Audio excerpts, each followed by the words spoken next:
Hello everybody, example number 2. Now we are going to find the moment of inertia about the centroid of Ix and Iy. So the first thing we have to do in this problem is we have to compute our centroid. So you notice at the top I already have my table set up to solve for the centroid given my two equations. And on the bottom part there I am solving for my moment of inertia about the y-axis and about the x-axis. The same thing I did earlier. The only thing that's going to change here is my dx and my dy, because I'm going to have a moment of inertia somewhere in here. My centroid is going to be somewhere here. So this is the distances that we're going to be going from. So we're going to have distance y, then we'll have this piece here, so we'll have distance y here, and then we'll have my distance y to here. So this is of 3, this is for part 1, and this is for part 2. So that is the difference. And then of course my x, that would be my distance dx1, and then dx2 and dx3. So that's the only difference from this problem from example number 1. So let's go ahead and compute and solve. So for my centroid, so I have parts 1, part 2, and part 3. So my area, very simple, is going to be, and we could go back and look at the previous example on how I got these areas. Hopefully you can solve the area of a rectangle. If you can't, punch yourself in the head. Okay, so x bar, if you notice, these numbers are the same numbers that I got earlier on example number 1. Those are the same x bar, y bar. It's the same as I did for dx and dy. And I compute my ax in my calculator.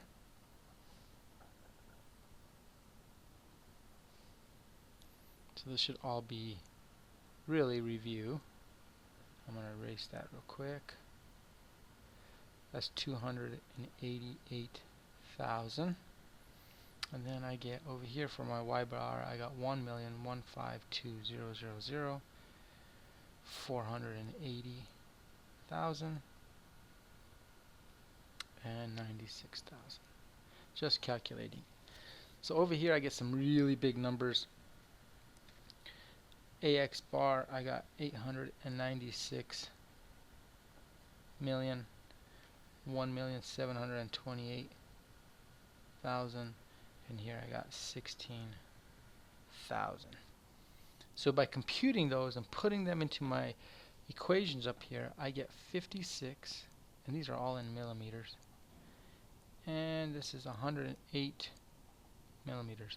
And I think in the last example I said they were inches or feet cubed or something. Note that it's millimeters and not inches. Okay, that's my bad.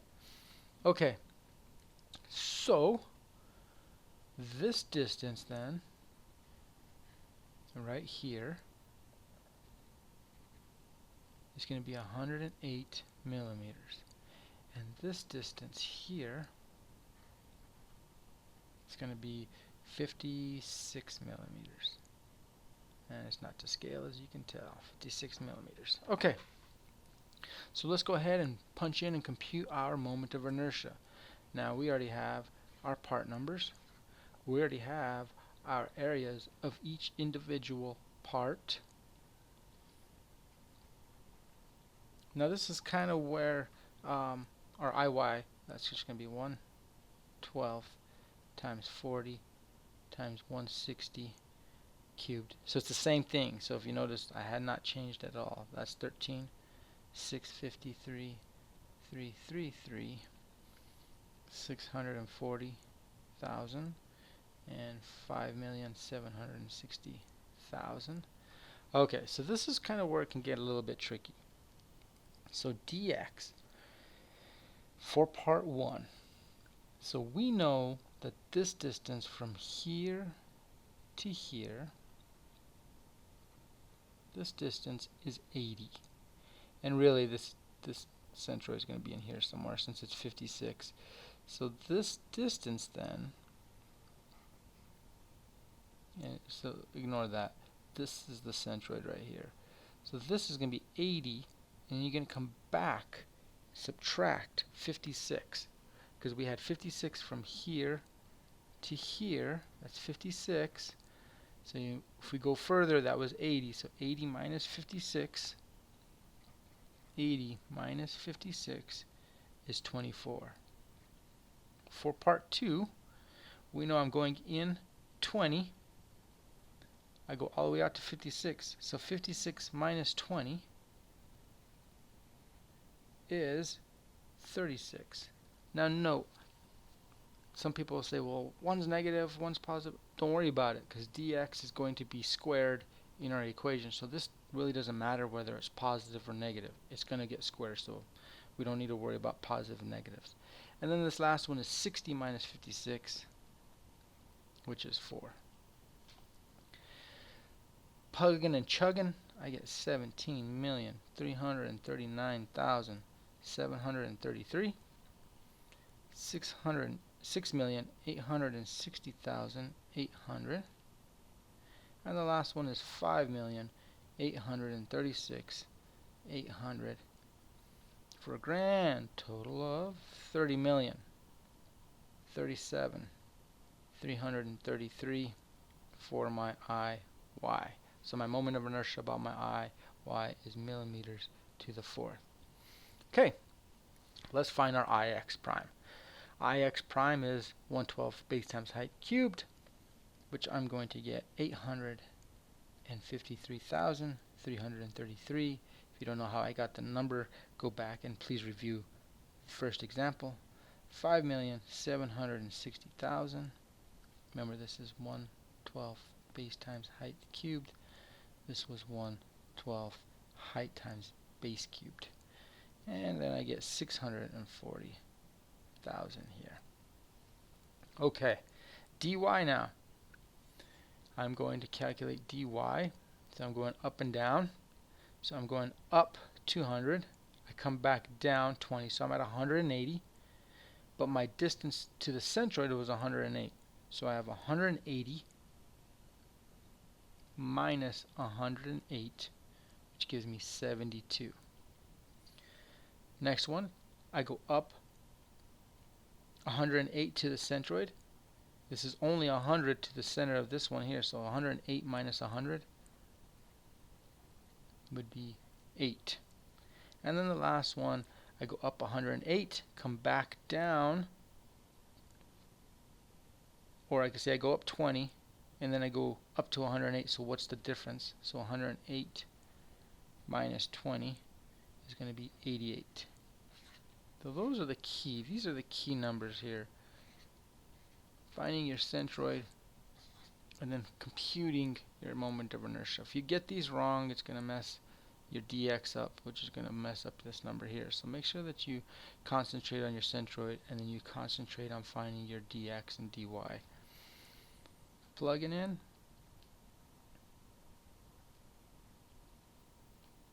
Yeah, 34 million there.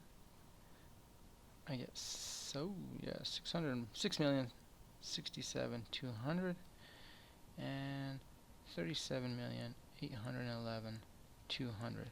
Grand total of 77,909,333. And that's going to be IX. My moment of inertia about X. So these are my two answers. But let's go ahead and take 2 minutes. And let's remember that with my C channel here, right? I found my moment of inertia. That is the moment of inertia about this centroid. Earlier, we did X and Y here. So we took the moment of inertia about this axis here and about this axis here. When we did that, so from example 1, we had these numbers. We had 80,213,000 1,333, and again I had those excuse me, as inches to the fourth. Those are millimeters to the fourth. And this was 264,533 333 millimeters to the fourth. Look at the difference. So when you're taking the moment of inertia and you're rotating this C channel about this axis, it is much larger than if you were rotating it about the centroid. And you can say the same thing about the Y. If I'm rotating this about the Y-axis, I got 80,213,000. But if I did it about the centroid, I'm getting 30 million. So those are two things to think about when you're getting into your materials class, when you're putting on, looking at a C-section, an I-beam, or something, and you're putting loads on it, and how it's going to affect your moment of inertia, which is going to help check your deflection of a beam, etc. How much deflection can you have on a beam, etc. So when you get into your materials classes, this will become very, very important. Okay, thanks for listening.